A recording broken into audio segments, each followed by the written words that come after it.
Mike McGrath has come out and said that James Maddison will need checks after an awkward fall in the Brentford game, suffered a shoulder injury and could even miss this weekend against Newcastle. It's very unlikely that he will feature against Charlton, which is a huge game for us because I want to take the domestic competitions, the League Cup and the FA Cup, more serious this season because we don't have Europe.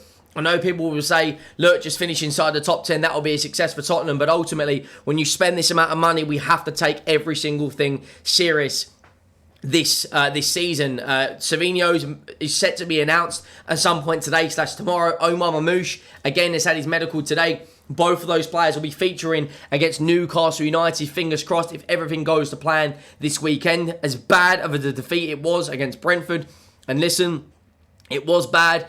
I do feel that we looked very, very, very mediocre. And I don't mean in terms of quality. In terms of our fitness, we did look off the pace. Excuse the pun.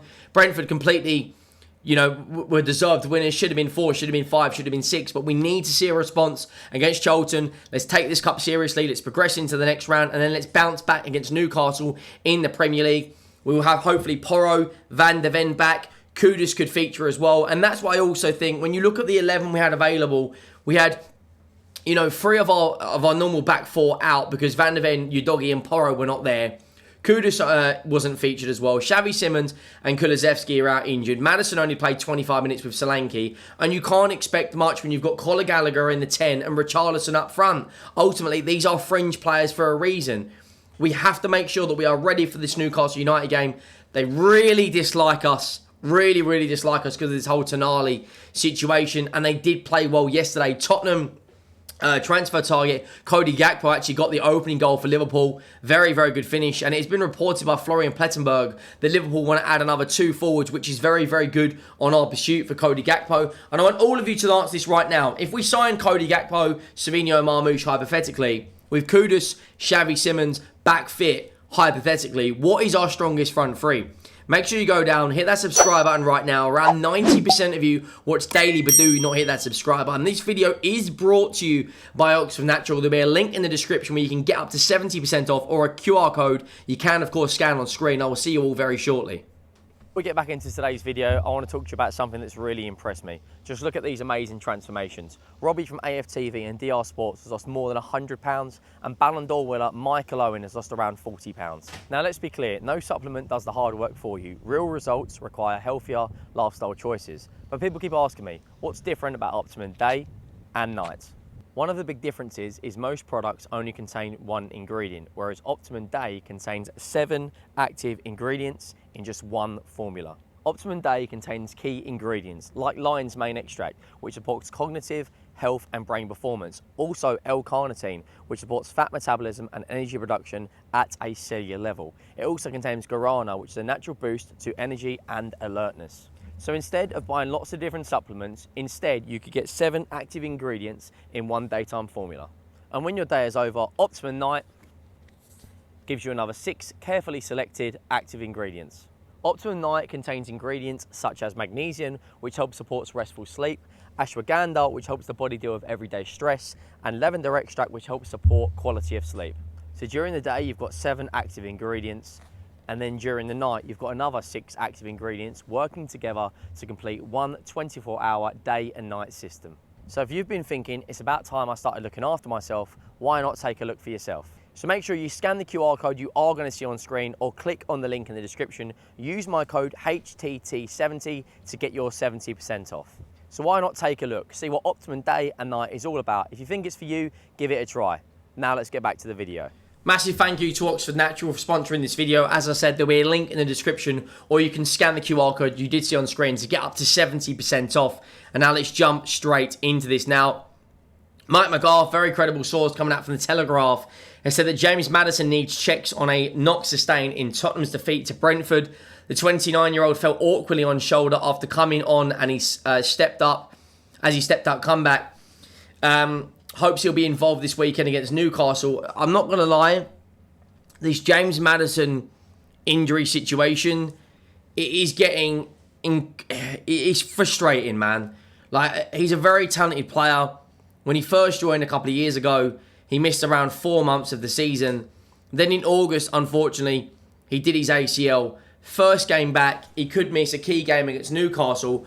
And the question I've got to all of you is, if James Maddison is out injured, who starts in the 10? Because I personally believe it'll be Matheus Fernandes. I think our best midfield option is going to be Fernandes in the 10, Tonali, and then Bergvall or Bentancur as the other central midfielder. It is incredibly frustrating because we don't have a creative player. And I do think when Mohamed Kudus is back fit, he will most likely probably play in and around that 10. When you look at the fixtures we've got coming up, we've still got 2 more games this month, and they're in the period of 3 days. Ultimately, we should be beating Charlton Athletic. Let's be brutally honest right now. I know they've won their opening 2 games in the Championship, and they just won at their big day out at the London Stadium, right? But we should be beating them. But ultimately, you fail to prepare, you prepare to fail. We did not have a strong pre-season.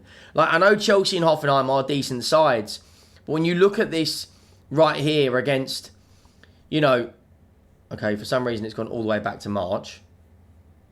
Apologies. There we go. When you look at this pre-season of Auckland FC, MK Dons and Sydney FC, you're not really setting yourself, I would say, competitive football matches, are you?